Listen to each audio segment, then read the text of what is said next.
mga mag-aaral. Ako si Binibining Mary Jean Inay at ako ang iyong guro sa paksang ito. Bago ang lahat, tayo muna ay manalangin para sa ating aralin na ito.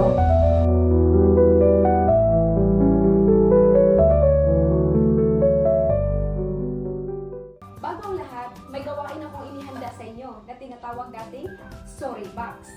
Ang story box ay, ang gagawin nyo lamang ito ay may 10 numero na akong ipapakita dito at pipili kayo bawat numero.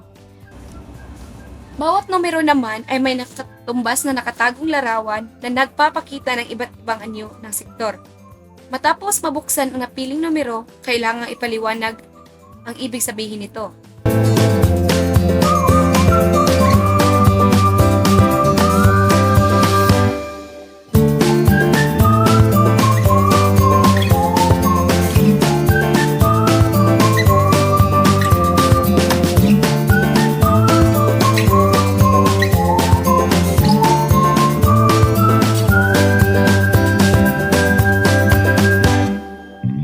Ngayon naman, ano ang mga nakikita niyo sa larawan? Batay sa mga larawan na inyong nabunot, ano naman ang mga ibig sabihin ng mga larawan na inyong mga nabunot?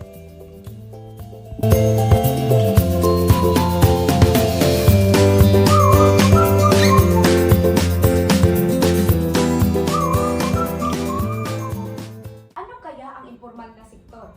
Ito ay ang pambansang kaunlaran ay makakamit lamang kung ang lahat ng bumubuo ng sektor ng ekonomiya at ang pamahalaan ay magtutulungan.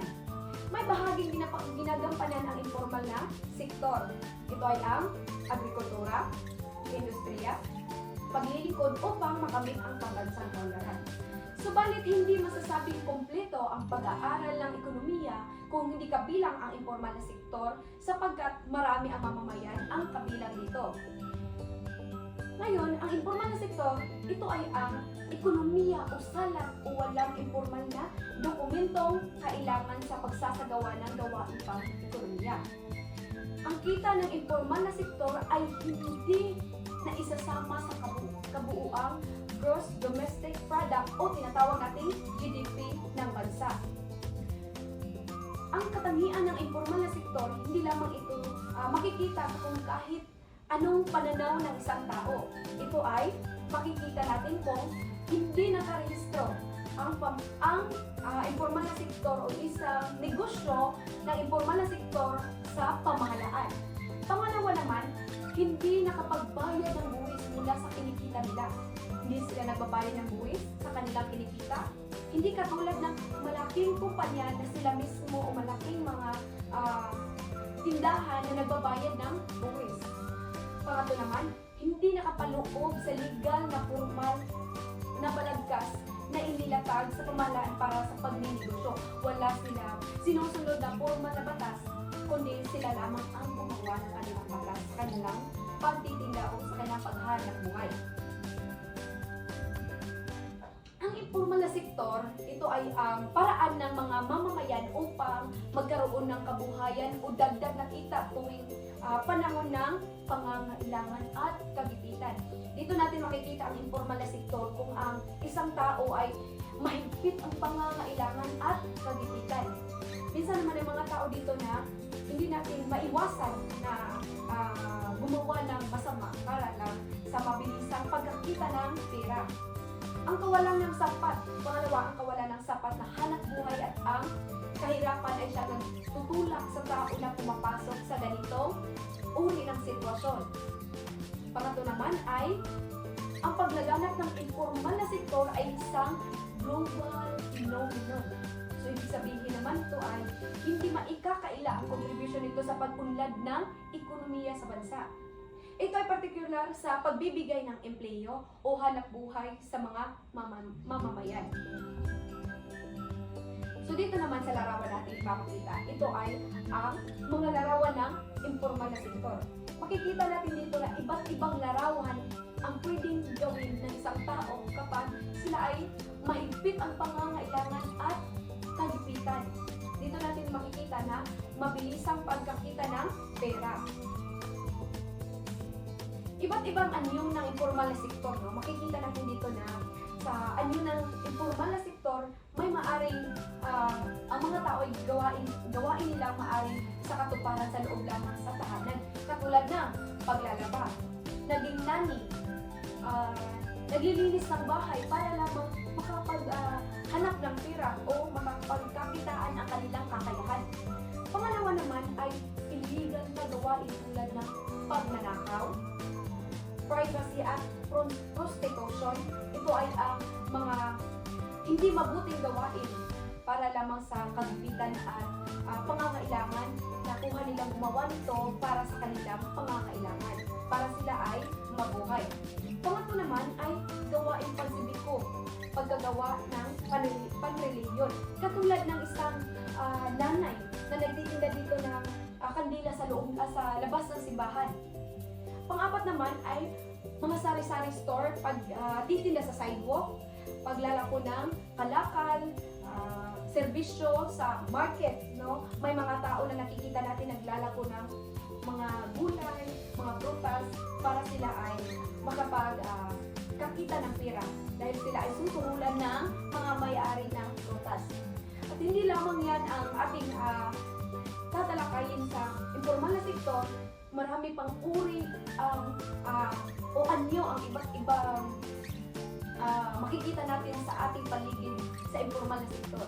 Katulad ng mga kaya natin gawin para lamang tayo ay mabayaran. Ito ay tinatawag din na informal na sektor. Ngayon naman, dito makikita natin dito sa larawan. Gawain na nasa loob ng bahay, no? May naging nani, naglalaba, naglilinis sa loob ng bahay para lamang sila ay kita ng pera sa kanilang paglilinis ng bahay, pag naging nani, naglabandera. Hindi lang yan, may illegal rin. Nakikita natin dito sa illegal. Dito ay nakikita natin na naging prostitution ang babae, siya ay bayaran. Nakikita natin dito nagtitinda ng droga. Tama. Ang nagtitinda ng droga, ito ay uri ng informal na sektor na gawain sa illegal na gawain. Gawain pang relihiyon, nagtitinda ng mga sampagita, nagtitinda ng kandila o kahit ano na nasa labas ng simbahan. Nagtitinda sa sidewalk. Ito rin ay katulad ng street vendors, no? Nagtitinda sa sidewalk ng mga butas, gulay, street foods, kahit ano na makikita natin. Kaya naman, sa kahalagahan ng informal na sektor, makikita natin dito na sinasalungin ito ang mga mamamayan na hindi makapagsubok bilang regular na empleyado sa isang kumpanya. Nagbibigay ng mga pagkakataon sa maraming Pilipino na makapaghanap buhay. No?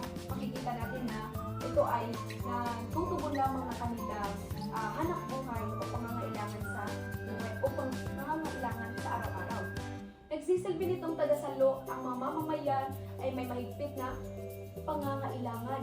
Dito natin makikita kung gaano natin kakailangan maging informal na sektor para lamang sa ating pangangailangan at kagustuhan. At dito natin makukuha yung una talaga ay ang ating mga pangangailangan. Sa kawalan ng tamang trabaho, kaya tayo ay nakapagpasubok na pumasok sa ganyan. Malaki ang itutulong sa mga consumer ang mga kalakal at serbisyo mula sa informal na sektor dahil mura nito halaga. May mga tao dito na kailangan nilang magtinda sa maliit na halaga dahil alam nila ito ay pagkakakitaan nila ito sa malaking halaga at di nila kailangan magbayad ng buwis. Dito naman sa chart na ito ay makikita natin na women and informal employment as a percentage of total employment. Sa South Asia, makikita natin na ang informal worker dito ng mga babae ay 95%. May mga street food vendors, PT goods and services traders, subsistence farmers, seasonal workers, domestic workers, and industrial out workers. Sa Sub-Saharan Africa naman ay may 89%. 89% sa kanila ang street food vendors na mga babae. May PT goods and services trades, subsistence farmers, seasonal workers, domestic workers, and industrial out workers. May America and the Caribbean. Kunti lamang kumbaga sa Saharan Africa at sa Southeast Asia. Dahil sa Southeast Asia, meron silang 95% at sa Sub-Saharan Africa naman, may 89 sila. Pero ang sa Latin America and the Caribbean, may 59% sila dito na mga kadalasan ng kanilang mga kababaihan doon ay street vendors, petty goods and services, traders, also the subsistence farmers, seasonal workers, domestic workers, industrial out workers. So, meron silang unti lamang kumbaga sa dalawang country.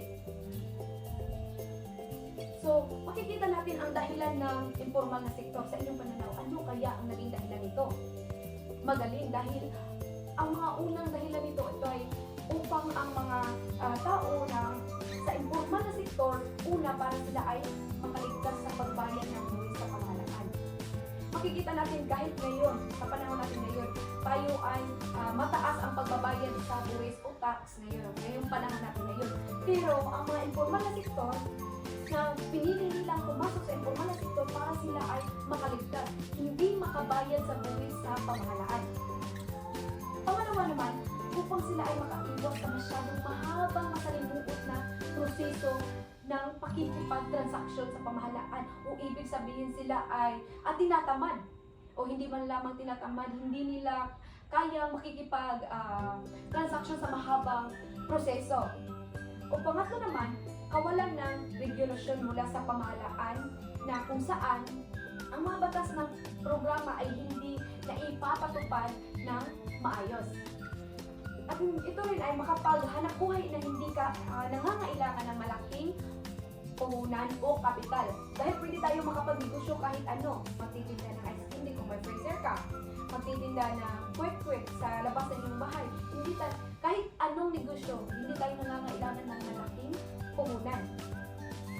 Last naman ay kalaban ang pagtinding kahirapan. Dahil sa kahirapan, tayo napasok sa informal sector. Ngayon naman, ay hahanapin natin ang epekto nito ng informal na sektor sa ekonomiya. Ano kaya ang mga epekto nito sa ating ekonomiya? Una, pagbaba ng halaga na nalikom ng buwis. Pagbaba ng halaga na nalikom ng buwis. Ito ay nangangahulugan ng malaking pagbawas sa kabuuan, koleksyon o maaaring kitain ng pamahalaan sa pangungulita ng buwis. Ibig sabihin nito ay imbes na malaki ang manlikom ng pamahalaan para sa mga magbabayad ng buwis, pero para lamang sa epekto sa mga taong pinipili naging informal na sektor, naging mababa na ang nalikom ng informal na sektor dahil pinili ng mga tao na magnegosyo ng mga maliit na halaga na hindi nagbabayad ng buwis. Pangalawa naman, banta sa kapakanan ng mga mamimili. So, ibig sabihin nito ay ang mga mamimiling tumatangkilik dito ay maaaring mapahamak, maaabuso, o mapagsamantalahan. Pangatlo naman ay paglaganap ng illegal na gawain. Dahil sa kagustuhan na kumita ng mabilis, ang mga tao ay nauudyok na pumapasok sa mga gawain illegal o labag sa batas natin. Ngayon naman, tayo ay natapos na sa ating paksa, may gawain na naman tayong gagawin. Ang gawain na ito ay tinatawag na formal o informal na sektor. Ang gawain na ito ay titignan ninyo, may babasahin lamang ako ng mga senaryo at huhulaan ninyo kung ito ba ay formal o informal na sektor. Unang senaryo. Isang pamilya nagbibinta ng lutong ulam at kakanin sa tapat ng kanilang bahay na walang business permit. Ito ba ay formal o informal na sektor? Tama, ito ay informal na sektor dahil sila ay nagbibinta ng ulam at kakanin sa tapat ng kanilang bahay na walang business permit.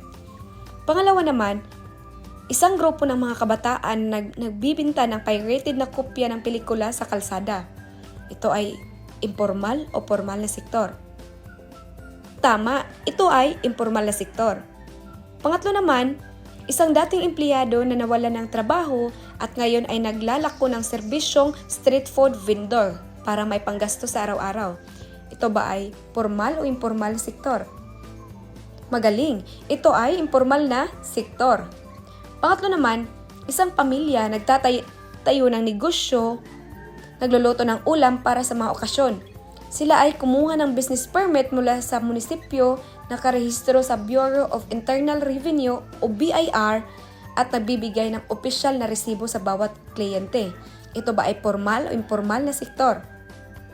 Tama, ito ay formal na sektor dahil sila ay kumuha ng BIR.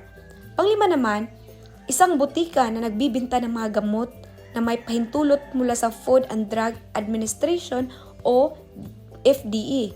Ang lahat ng mga empleyado ay may regular na sahod, may kontrata at binabayaran ang kanilang mga benepisyo tulad sa SSS at PhilHealth. Ito ba ay formal o informal na sektor? Magaling, ito ay formal na sektor.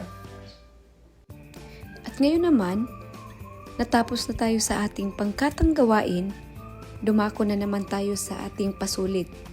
Kung nakukuha nyo ba ang ating paksa ngayong hapon. Basahin at suriin ang bawat sitwasyon, piliin ang titik ng tamang sagot. Nakita mo ang iyong kapitbahay na nagbibinta ng mga pirated na DVD batay sa aralin, paano mo ito dapat ituring? A. Suportahan dahil mura ang kanyang tenda. B. Ituring itong illegal na gawain labag sa batas ng bansa. O C. Baliwalain dahil kailangan niyang lang ng pera. D. Ipagmalaki dahil siya ay isang entrepreneur. Tama, magaling. Ang tamang sagot ay B.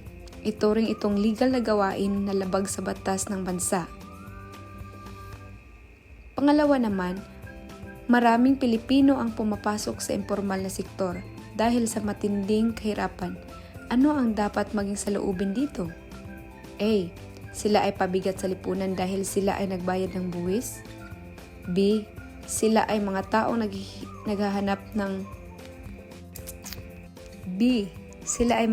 naghahanap ng paraan upang mabuhay sa gitna ng kakulangan ng trabaho. C. Dapat silang lahat ay ikulong dahil sa pagtitinda sa sidewalk. D. Kasalanan nila kung bakit hindi sila nakatapos ng pag-aaral. Magaling, ang tamang sagot ay B. Sila ay mga taong naghahanap ng paraan upang mabuhay sa gitna ng kakulangan ng trabaho. Pangatlo, ang kita sa informal na sektor ay hindi na isasama sa GDP ng bansa. Ano ang pinapahiwatig nito sa iyong pag-uunawa? A.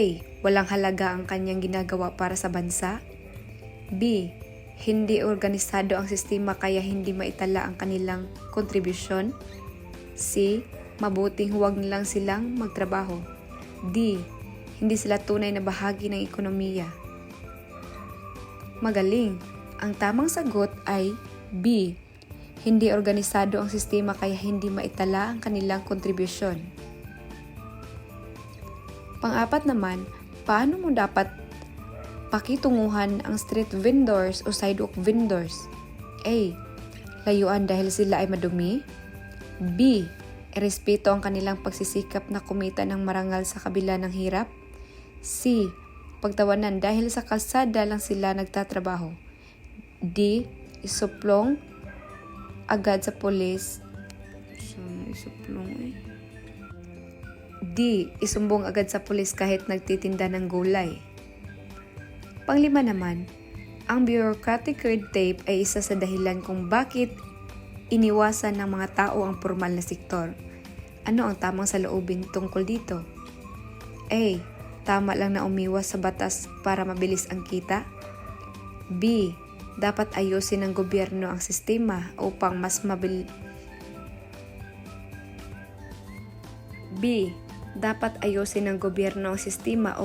madaling magrehistro ang mga maliliit na negosyo.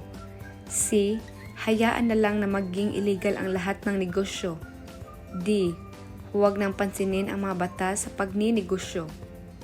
Magaling. Ang tamang sagot ay B. Dapat ayusin ng gobyerno ang sistema upang mas madaling magrehistro ang mga maliliit na negosyo. Ayon sa datos, mas malaki ang porsyento ng mga kababaihan sa informal na sektor sa Timog Asya.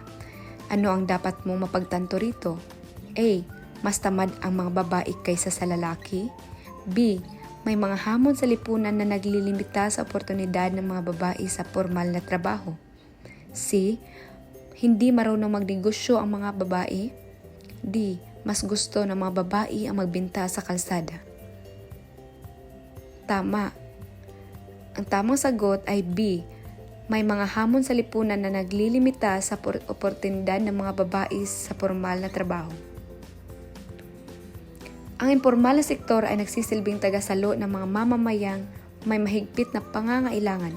Ano ang iyong opinyon dito? A. Ito ay pansamantalang lunas sa kawalan ng trabaho sa bansa. B. Ito ay permanenteng solusyon sa kahirapan. C. Ito ay hadlang sa pag-unlad ng isang tao. D. Ito ay paraan para yumaman ng mabilis. Magaling! Ang tamang sagot ay A. Ito ay pagsamantalang lunas sa kawalan ng trabaho sa bansa. Nakita mo ang flowchart ng epekto ng impormal na sektor sa ekonomiya. Ano ang dapat mong maging critical na kaisipan? A. Walang masamang epekto ang impormal na sektor. B. Maaari itong magdulot ng unfair competition at pagbaba ng koleksyon ng buwis. O C, mas mabuting buwagin na lang ang lahat para sa formal na ng formal na kumpanya. O D, hindi konektado ang informal na sektor sa kabubuang social well-being. Magaling! Ang tamang sagot ay B. Maaari itong nagdulot ng unfair competition at pagbaba ng koleksyon ng buwis. Alin sa mga sumusunod ang nagpapakita ng responsableng sa loobin bilang consumer? A. Bumili ng nakaw na gamit dahil ito ay mura. B. Maging mapanuri sa kaligtasan ng mga binibili sa impormal na sektor dahil banta ito sa kapakanan ng mamimili. C. Huwag kailanman bumili sa mga sari-sari store. D. Palaging makipag-away sa mga tindera sa sidewalk. Magaling! Ang tamang sagot ay B. Maging mapanuri sa kaligtasan ng mga binibili sa impormal na sektor dahil banta ito sa kapakanan ng mamimili. Pang-10. Bilang mag-aaral, ano ang iyong magagawa para makatulong sa isyong ito? A. Pag-aralan ang mga batas at karapatan ng mga manggagawa upang maging mulat sa katotohanan. B. Hikayatin ang mga tao na maging illegal ang lahat ng trabaho. C. Huwag na makialam sa mga isyu ng lipunan. D. Suportahan ang lahat ng illegal na gawain basta't kumikita. Magaling! Ang tamang sagot ay A. Napakahusay na inyong ipinapakita sa ating pagsusulit ngayong araw. Talagang naiintindihan ninyo ang konsepto ng impormal na sektor. Para sa ating takdang aralin, magmamasid sa iyong barangay o komunidad. Tukuyin ang isang halimbawa ng impormal na sektor. Halimbawa, sidewalk vendor, magbobote, o street food vendor. Humingi ng pahintulot bago kumuha ng larawan sa kanila. Matapos kumuha ng larawan, iprinta at idikit sa isang short size na bond paper. Sa ibaba ng larawan, magbigay ng maikling refleksyon tungkol sa hamong kinahaharap batay sa iyong inaral. Naririto ang pamantayan sa nilalaman. Bago tayo tuluyang magpaalam sa araw na ito, tandaan natin na ang impormal na sektor ay hindi lamang estatika sa ating ekonomiya. Sila ay mga mukha ng pagsisikap, diskarte, at katatagan ng bawat pamilyang Pilipino. Tandaan natin na walang maliit na trabaho sa taong may malaking pangarap at malinis na hangarin. Paalam at maraming salamat mga mag-aaral sa inyong napakahusay na partisipasyon. Bye-bye!